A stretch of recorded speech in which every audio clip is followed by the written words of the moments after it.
Previously on Last Class. Então a gente começa aqui, de fato, o dimensionamento da viga principal longitudinal.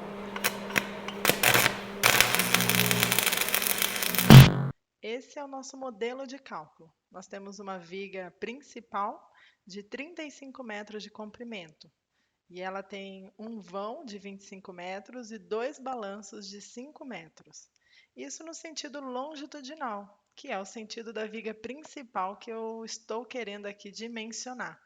A minha obra de arte é composta por duas vigas principais. E claro, como todo dimensionamento, a gente pode começar os cálculos pensando no carregamento permanente. Qual que é o peso próprio dessa estrutura? Qual que é o mínimo de peso que ela aguenta? Ou melhor, que ela já aguenta, sem nenhum tipo de utilização ainda.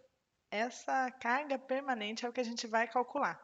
Então, eu vou copiar aqui aquela seção transversal que a gente desenhou para a gente ver quanto de concreto eu tenho ali e qual que é o peso disso. Aconselho que você faça aí no seu caderno também para a gente desenvolver esse projeto juntos.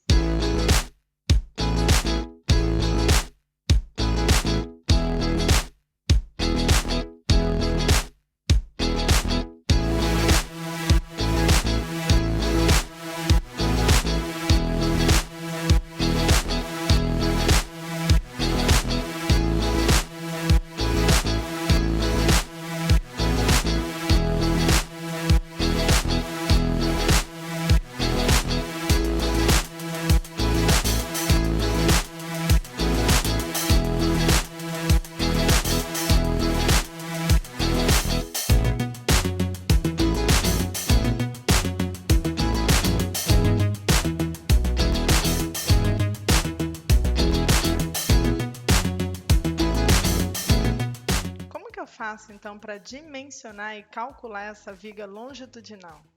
Nós temos aí duas vigas. A nossa obra ela é composta por duas vigas longitudinais.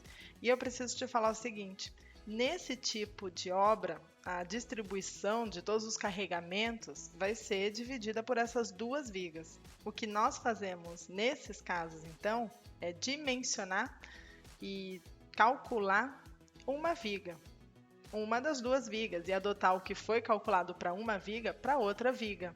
Essa obra é simétrica, ou seja, partindo do eixo no centro dessa seção transversal, tudo que eu tenho para o lado esquerdo é igual ao que eu tenho para o lado direito. Tá, se ela não fosse simétrica, se eu tivesse de repente uma parte da pista maior, quando eu olho aí para o lado esquerdo desse balanço, vamos imaginar que essa obra ela teve um processo de reforço e alargamento e ela não ficou simétrica. Eu adotaria o lado que vai ocasionar maiores esforços para a viga longitudinal principal.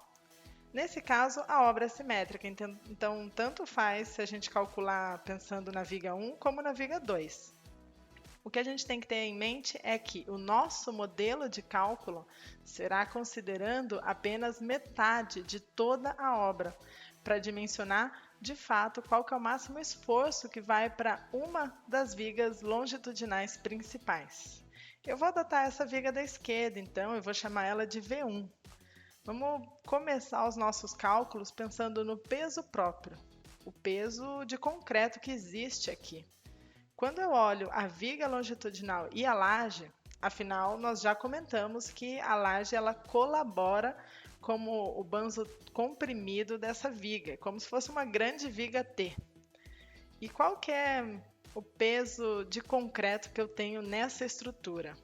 Aqui é interessante que a gente pelo menos desenhe essa estrutura no AutoCAD ou em algum outro software, ou se fizer na mão, que faça com escala, para que você saiba encontrar esses valores. O que eu adotei aqui foi desenhando no CAD. Então eu comecei o desenho da minha laje com uma altura de 25 centímetros, com uma largura de 10,80. Eu já fiz os desenhos da barreira rígida e salvei em blocos aqui. Então eu tenho as duas barreiras já posicionadas aqui. Eu não tinha falado do pavimento, mas a gente vai colocar ele aqui. Ele começa com uma altura em obras de arte de 7 centímetros. Então eu dei um offset aqui de 7 centímetros a partir da laje, da parte superior da laje, só que eu não posso ter esse pavimento totalmente reto desse jeito, porque a gente sabe que existe uma declividade mínima obrigatória nas vias e nas rodovias para escoamento rápido da água. Eu não posso ter aquaplanagem aqui. A declividade usualmente utilizada, que você vê nas ruas, quando a gente tem uma obra plana, é de 2%. É a declividade mínima. Claro, eu posso ter obras curvas, onde eu tenho uma sobrelevação e vou ter valores diferentes, mas o mínimo que eu preciso ter numa via é de 2%, e essa mesma regra se aplica em obras de artes especiais. Então, eu fiz uma inclinação aqui de 2% até o centro da obra, e vou colocar a mesma inclinação no outro lado da minha estrutura. Dessa forma, para as duas faixas de rolamento, nos dois sentidos diferentes, eu tenho aí a inclinação permitindo o escoamento da água o mais rápido possível. Você vai encontrar também obras onde a própria laje já tem essa inclinação de 2%. Então, o posicionamento da laje já facilita a aplicação do pavimento flexível que vai na parte superior. A gente poderia fazer isso. A dificuldade nesses casos é exatamente garantir essa inclinação mínima de 2% na hora de construir, ou seja, nas formas. Quando eu tenho vigas pré-moldadas, isso fica muito mais fácil. E aí sim a gente colocaria uma laje inclinada. Você pode prever aqui uma laje já inclinada e depois só essa camada de pavimento de 7 centímetros em cima da laje. A gente só precisa garantir que na obra será construído com essa inclinação de 2%. O que pode ser feito é colocar os níveis em cada um dos pontos e conferir lá na obra. Eu vou colocar também o desenho das vigas longitudinais aqui e depois as mísulas, como nós já definimos, de 60 centímetros e 20 centímetros de altura. Se eu fosse adotar a mesma mísula nos dois lados da viga longitudinal, ficaria um desenho assim. Mas a gente comentou em aulas anteriores que uma estratégia para facilitar a construção seria não utilizar exatamente a mísula do outro lado, do lado do balanço, e sim prolongar essa mísula até o final da obra, deixando assim a estrutura um pouco mais fácil aí na fase construtiva. Depois que eu tenho desenhado as mísulas, que de fato eu vou admitir aquela altura da viga longitudinal que nós já adotamos na aula anterior, de 1,80 m. Eu aproveito esse traço para deixar aqui o desenho da transversina, mas eu vou ajustar onde começa a transversina depois. Bom, com essa seção transversal eu já consigo medir de fato a área de concreto referente ao peso próprio de viga e laje. É o primeiro material aqui que a gente está começando a calcular. E essa área eu vou utilizar lá no meu projeto.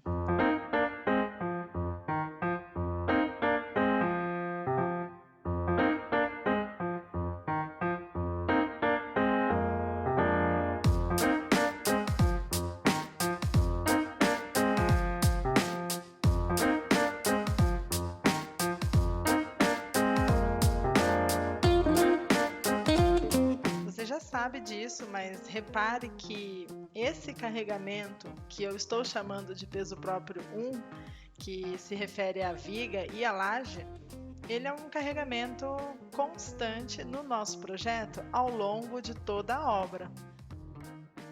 Se a minha viga tivesse um engrossamento na região dos apoios ou uma diferença de altura, esse carregamento seria variável.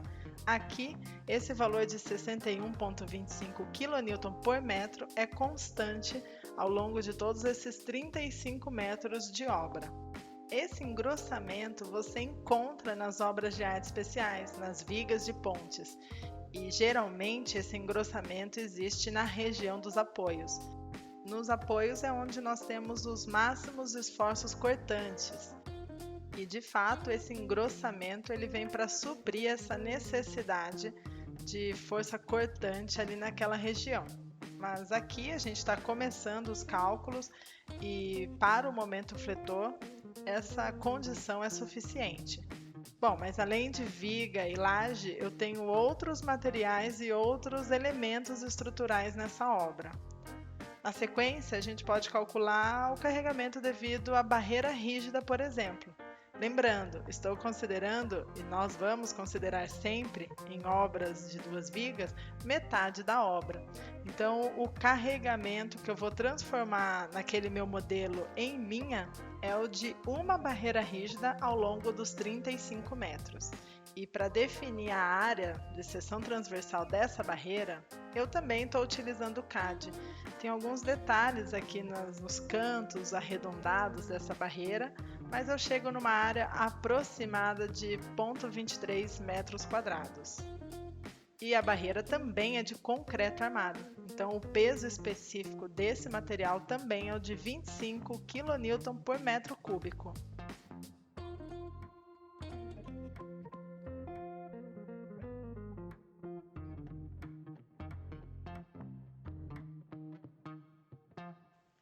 Chegando no valor de 5,75 kN a cada 1 metro. E esse carregamento eu também vou representar aqui no meu modelo de cálculo em linha, para o dimensionamento da viga longitudinal. Você pode encontrar alguns outros modelos de barreira rígida, e aí, consequentemente, você talvez encontre uma área diferente da minha aqui. Eu adotei um tipo de barreira, mas você encontra outras no mercado e na norma de barreiras rígidas também. Em alguns casos, a gente encontra uma barreira rígida bem no meio da pista, dividindo a faixa 1 da faixa 2. Mas isso não é comum em obras de pista simples, como é o nosso caso aqui. Se de repente a obra fosse duplicada e eu tivesse várias faixas em um sentido e várias faixas em outro, talvez eu até poderia colocar essa barreira. O próximo elemento que eu vou considerar aqui, que eu vou levantar o carregamento permanente, é da transversina. Eu vou nomear aqui de número 3. Agora, eu quero chamar a atenção para um ponto aqui. A transversina, ela não existe ao longo de 35 metros de obra. Então, a gente percebe aqui que o carregamento devido à transversina é um carregamento pontual, permanente e pontual, e não uma carga distribuída por metro. Bom, então eu tenho aqui o desenho da minha transversina, eu afastei um pouco ela do início da parte superior da viga, para que não tivesse problema aí, conflito de armadura. Mas isso é um detalhe desse projeto. Eu chego numa área, então, de 3,90 metros quadrados, que nada mais é do que 2,60 vezes 1,50, que é a largura e a altura da transversina. A espessura eu preciso adotar nesse momento, e seguindo a mesma premissa de pesquisando na literatura e projetos já existentes, eu vejo que é muito comum a espessura de 20 centímetros, e é isso que eu vou adotar aqui. Caso você tivesse no seu projeto várias transversinas, não só nos apoios, mas ao longo do vão, você teria várias cargas pontuais no seu modelo de cálculo. Aqui eu chego num valor de peso próprio devido à meia transversina, no valor de 19,5 kN. E eu vou colocar essa carga pontual exatamente onde existe a transversina, que é no apoio 1 e no apoio 2.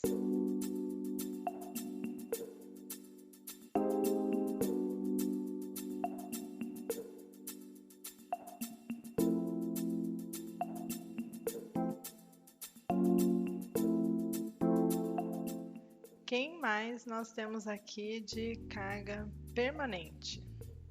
Eu não coloquei nesse desenho, mas nós temos o pavimento. Então eu vou colocar aqui como um próximo carregamento a ser levantado, o carregamento devido ao peso próprio do pavimento. Nessa hora, eu preciso saber se o meu cliente ele exige um pavimento flexível ou um pavimento de concreto.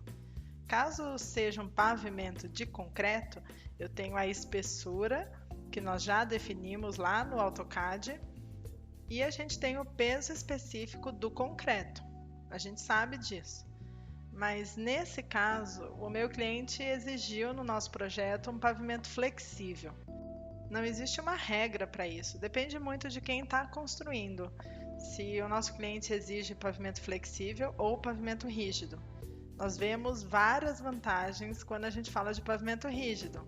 Por outro lado, existe uma dificuldade de encontrar uma mão de obra uma mão de obra especializada nisso. Então, muitas vezes acaba sendo construído com pavimento flexível por facilidade e custo, claro. O pavimento rígido ele exige um custo maior inicial. Porém, a gente não tem tantas manutenções como a gente tem no pavimento flexível. Então, depende muito. Não existe uma regra ou algo que vai exigir qual pavimento deve ser construído. A gente vai adotar aqui o pavimento flexível.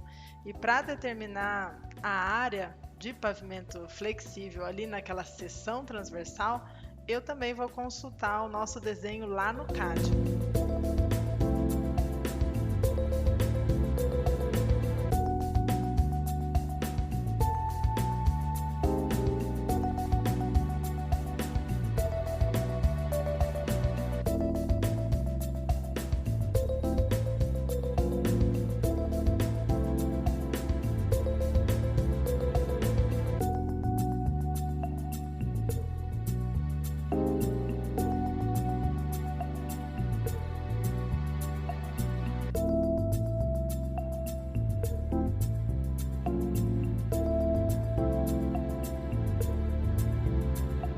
Vou colocar um ponto adicional aqui, um detalhe extra.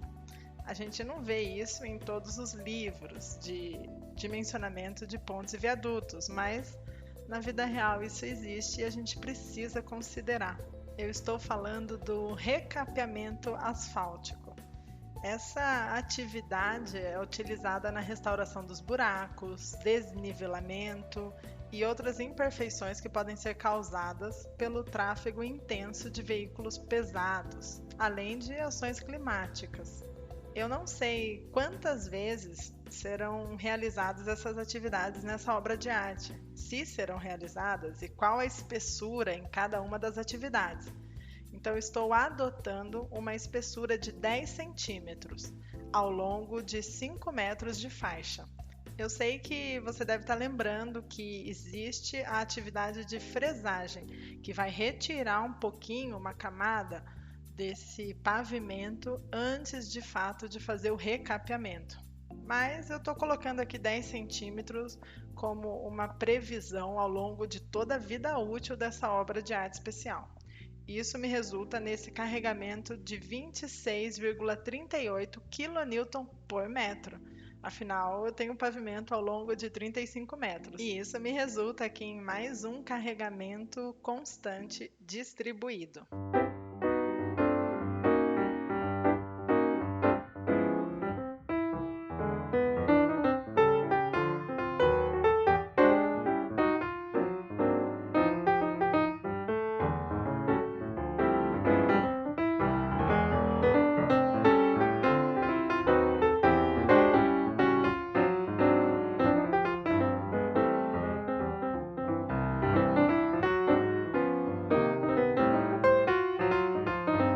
Me parece que olhando a seção transversal a gente já considerou tudo. Agora, quando eu olho na seção longitudinal, tem mais alguns elementos aqui que eu ainda não considerei, como um carregamento que a viga principal está suportando, que é ali na região dos encontros. A cortina, ela está numa região de balanço. Eu não tenho uma fundação embaixo da cortina. Eu poderia ter, se eu tivesse previsto uma obra com 3 vãos. Mas aqui é um vão e 2 balanços. Então, tudo que existe no encontro, na verdade, vai representar uma carga concentrada, localizada bem ali no início e no final dessa obra. Eu falo a cortina, mas tudo que está apoiando nessa cortina, tudo que está ligado a ela, vai representar essa carga concentrada aí nas extremidades da obra no sentido longitudinal. Eu vou nomear aqui esse carregamento como 5, seguindo a ordem, e aqui eu vou colocar tudo que se refere ao encontro. Então, a gente pode começar pela laje de aproximação, ou laje de transição, se você prefere chamar assim. Qual que é o peso dessa laje que vai representar o carregamento de uma carga concentrada pontual? A gente não pode esquecer nunca que a gente está calculando meia obra. Então, na verdade, é metade dessa laje. A gente não definiu as dimensões da laje de aproximação. Eu só comentei com vocês que ela existe e a gente viu alguns projetos padrões. Para definir esses valores, a gente deve recorrer aí a alguns manuais ou na literatura ou projetos anteriores novamente. Consultando esses manuais e projeto padrão, como o do DR de São Paulo, por exemplo, a gente pode encontrar a laje de aproximação com uma espessura de 20 a 25 centímetros, geralmente. E eu vou adotar nesse projeto essa espessura de 0,25 metros. Você encontra alguma referência desses valores na literatura, em ensaios realizados em laboratório de laje de aproximação ou em obras realizadas anteriormente. Qual a largura dessa laje de aproximação? Bom, fica um pouco mais claro quando a gente olha o desenho como um todo. Então, eu vou colocar aqui embaixo o desenho da planta da nossa obra até aqui. E agora a gente vai ter que definir algumas dimensões. Claro, elas podem ser diferentes, podem ser maiores ou menores, depende muito do projetista e da condição do solo naquele local.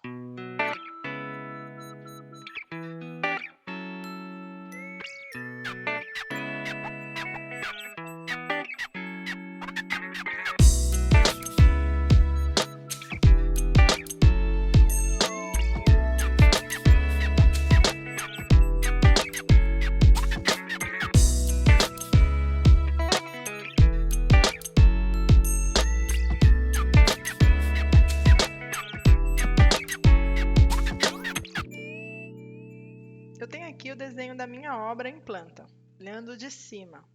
A obra tem 35 metros de extensão, mas eu desenhei só um pedaço aqui na região dos encontros. Então, é uma das extremidades da obra de arte.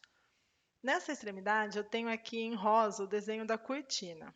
E eu estou tentando desenhar aqui uma das alas. Eu tenho alas nas duas extremidades dessa cortina. Claro que cada projeto é específico e é muito particular. A gente não tem um padrão porque depende muito da condição do solo nesse local.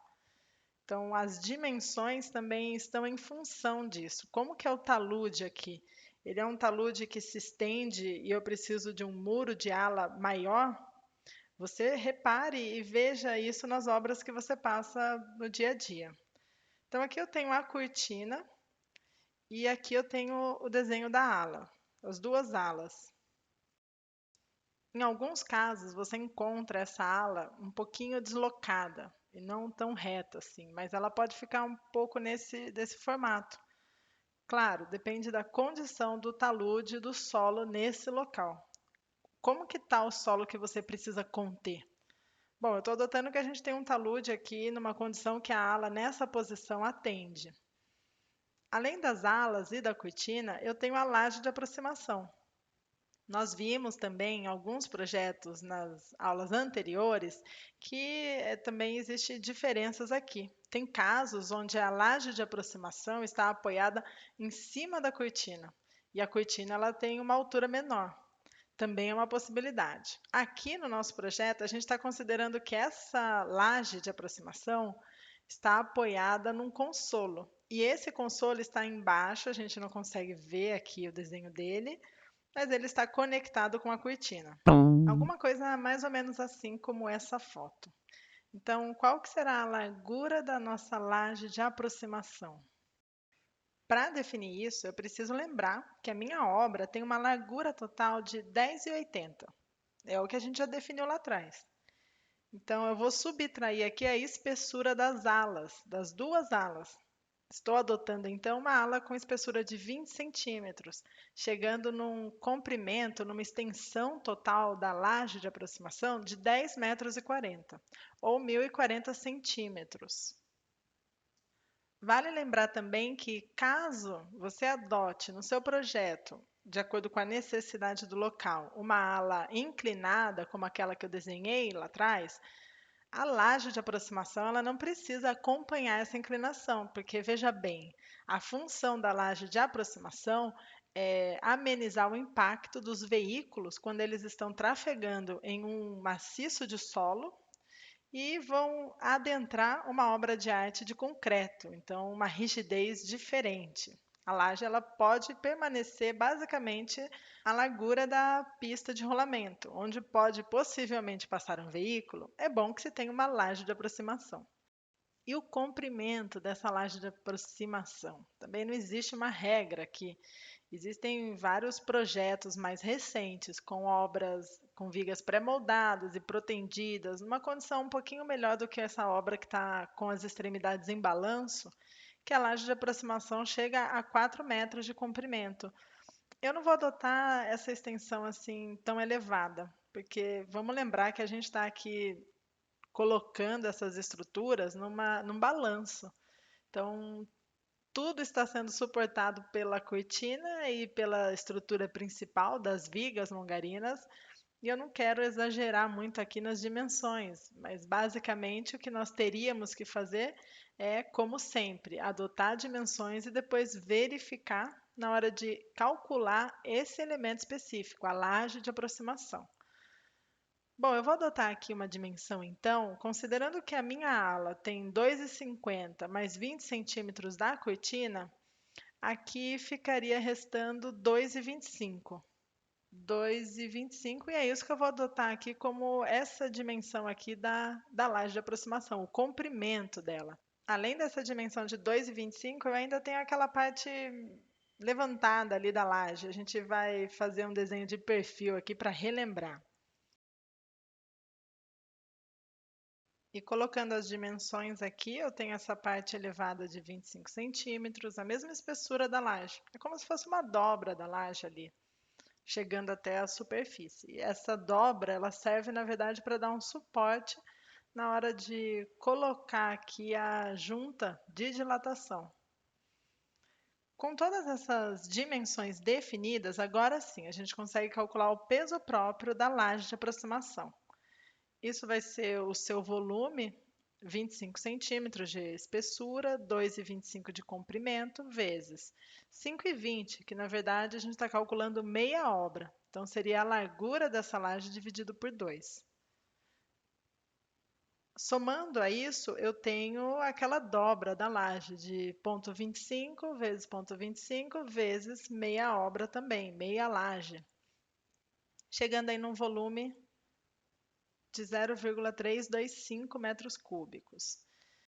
Com isso, o peso, que é o volume, vezes o peso específico do concreto armado, afinal a laje de aproximação é em concreto armado sempre, a gente chega aí numa carga concentrada, localizada ali na extremidade da obra, no total de 81,12 kN.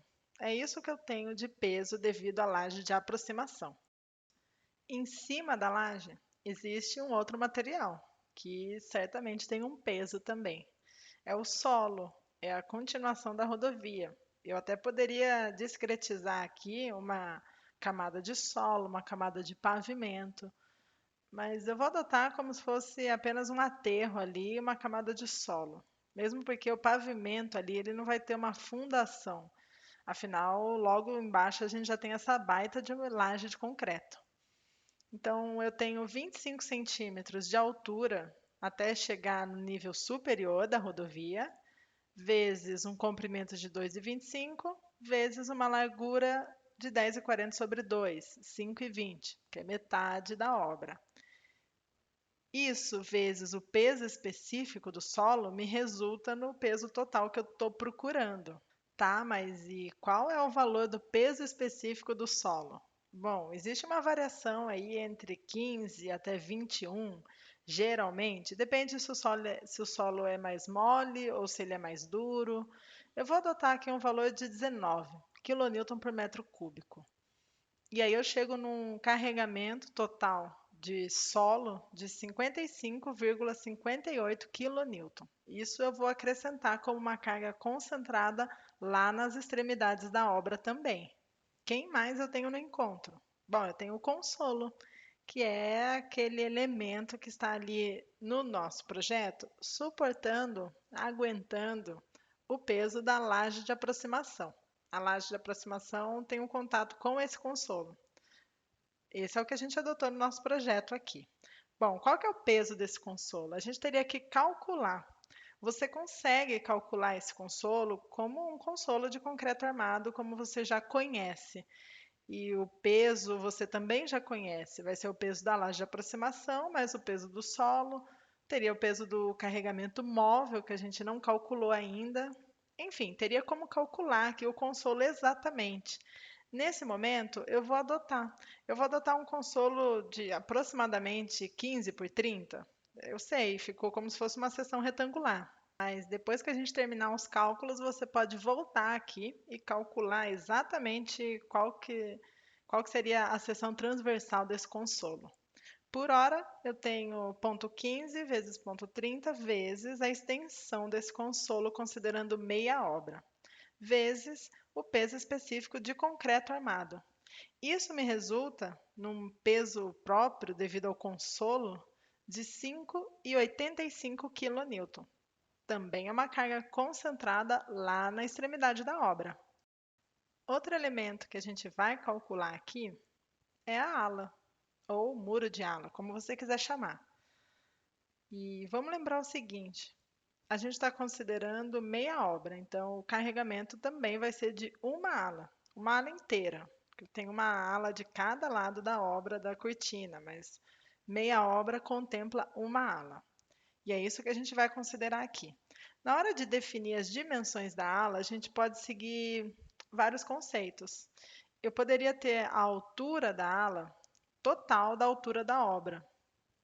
A nossa viga longarina principal tem 1,80, mas considerando viga mais o trecho de mísula mais a laje, a obra ficou com uma altura total de 2,25 metros, considerando lá o topo da laje até a parte inferior da viga longarina.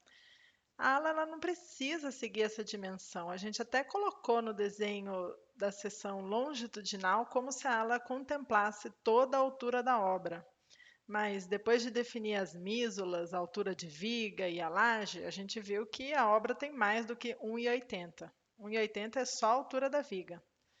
Como eu comentei, a ala é em função da acomodação do solo naquele entorno. Então, eu vou adotar aqui no nosso projeto que uma ala com uma altura de 1,80 vai atender o que eu tenho lá naquele local, o solo que eu tenho lá naquele local. A gente até viu em uma figura logo ali atrás que a ala ela pode ter até uma altura maior do que a altura total da obra. Depende realmente de como é a configuração da topografia no entorno. Aqui a gente tem 3 metros quadrados de área e uma espessura de 0,2, de 20 centímetros. Isso me resulta num volume aqui de concreto de 0,6 metros cúbicos. Então, multiplicando isso por 25, que é o peso específico do concreto, e claro, as alas são feitas de concreto armado, eu tenho aqui um total de 15 quilonewtons. Esse é o peso da minha ala. A nível de curiosidade, é 1,5 toneladas, 1.500 quilogramas que pesa essa ala. Realmente é muito concreto e as obras são bem pesadas mesmo. A gente está falando aí de uma ala relativamente não das maiores ainda. Certamente você passa por alguma obra de arte e vê uma baita de um muro de ala na lateral. Quem mais que a gente vai calcular aqui? Finalmente, a gente tem a cortina. A cortina é aquela parede de concreto nas extremidades da obra. Afinal, se eu tivesse só essa seção e a obra acabasse assim, todo o solo que está depois do final da viga longarina avançaria para dentro da obra e começaria a fazer uma bagunça, a obra ia se desestabilizar. Não é isso que a gente quer. Então, eu tenho essa cortina, essa parede de concreto, impedindo que o solo percorra aqui e avance esse trecho. Bom, você pode colocar aqui as dimensões e definir aqui a área manualmente, mas eu vou utilizar o nosso desenho lá no CAD.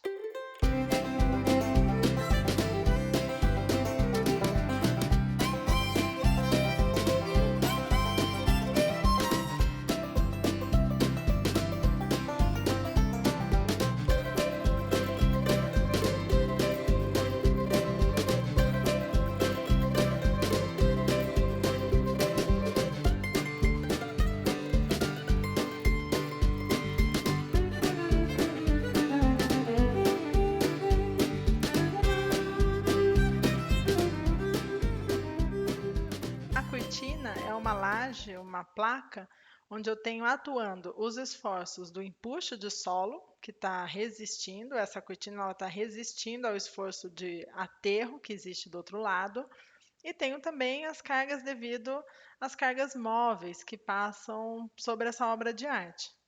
O peso dessa meia cortina é de 60,75 quilonewtons. Também é uma carga concentrada lá na extremidade da nossa obra. Mas lembra que eu falei que a cortina, na verdade, ela tem uma base alargada que facilita a fase construtiva dela?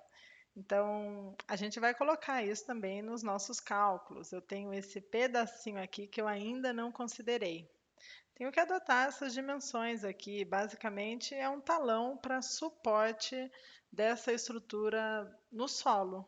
Eu vou adotar 20 por 20 vezes a extensão de meia obra, que é 5,40, ou 10,80 dividido por 2.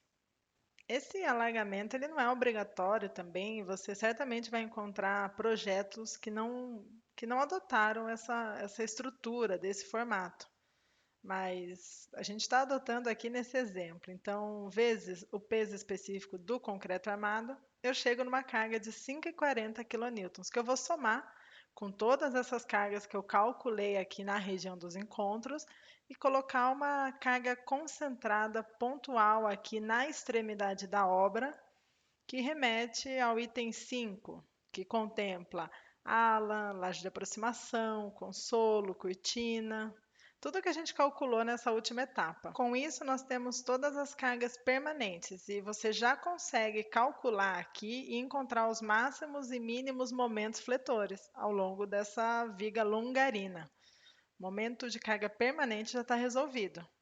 Agora a gente precisa levantar quais são as cargas móveis.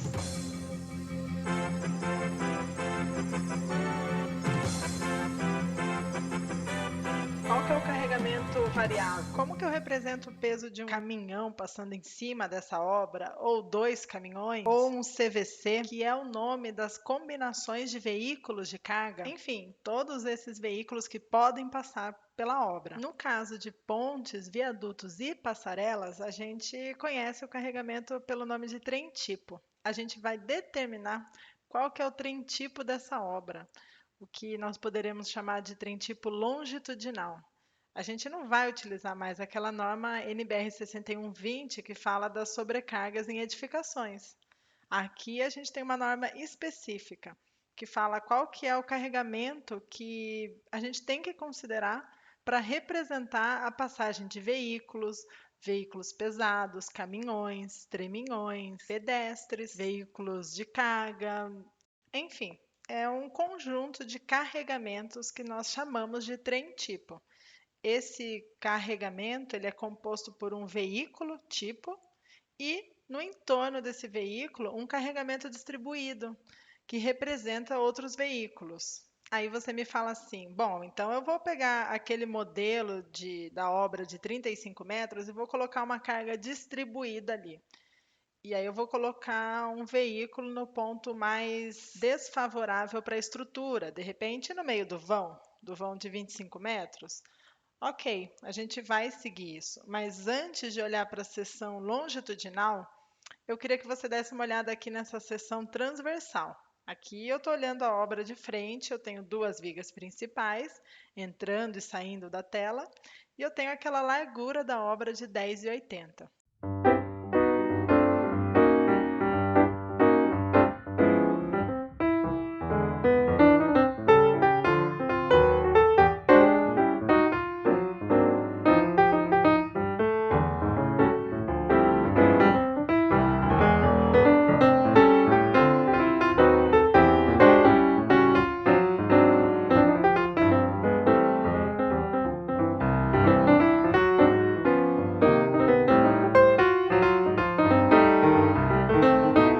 Esse é o caminhão que representa o veículo mais pesado que a gente tem nesse conjunto de carregamentos que é o trem-tipo. Eu tenho esse veículo e eu tenho um carregamento distribuído no entorno dele para representar veículos menores. A norma vigente hoje em dia fala que o veículo mais pesado reconhecido pela norma é esse veículo de 450 quilonewtons, é o peso dele. E ele é suportado por 6 rodas. São 3 linhas de eixo e cada linha de eixo tem 2 rodas. Então, cada roda apresenta uma carga concentrada de 75 quilonewtons.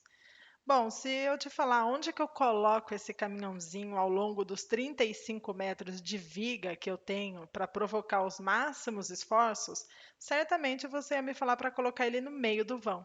Mas eu não posso pegar esse caminhãozinho de 450 quilonewtons e colocar lá em cima da minha viga longitudinal V1 para dimensionar o máximo esforço. Porque olha só, pensando no sentido transversal, onde que eu colocaria esse caminhãozinho para provocar os máximos esforços para a viga longitudinal V1, que é a viga que a gente está calculando? Se eu coloco ele mais para a esquerda ou mais para a direita, os valores, será que se alteram? Qual que é o esforço que está indo para essa viga V1? Eu estou chamando ela de viga V1 e, consequentemente, a outra viga do nosso projeto seria a viga V2. A gente está calculando a viga 1 aqui. E será que... Onde que eu coloco esse caminhão? Eu posso colocar, claro, de fato, bem em cima da viga V1. Mas e se eu coloco nessa região do balanço? Afinal, a gente viu que existe aqui um trecho de acostamento.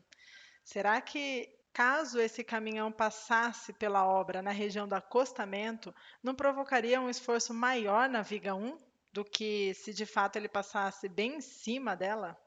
Claro, eu não posso colocar exatamente nas extremidades porque eu tenho uma barreira rígida e a gente não calcula pensando que um veículo vai passar por cima da barreira rígida. Então, o melhor lugar que vai ser mais desfavorável para a viga V1 seria esse caminhãozinho passando bem próximo da barreira rígida. A reação de apoio da viga 1 é a mesma quando eu coloco o caminhão nessa posição ou se eu coloco o caminhão em outra posição centralizado na viga 1? Como que eu represento os esforços majorados no sentido longitudinal de acordo com a posição na seção transversal?